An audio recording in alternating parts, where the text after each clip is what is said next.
দেখলে ভালো লাগে। মল এক্সামিনেশন জানার মূল কারণটা হচ্ছে শিশুদের যে 3টি মলের রোগ সেটা জানা। এই রোগ 3টি হচ্ছে রোগ 3টি।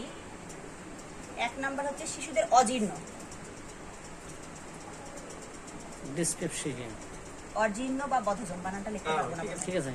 2 নাম্বার হচ্ছে শিশুদের ডায়রিয়া,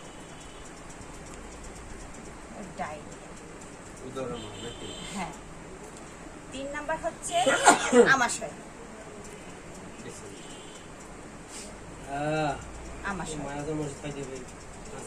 এই 3টা রোগ মানে শিশুদের মল জানার পরে 3টা রোগ আমাদের খুবই গুরুত্বপূর্ণ।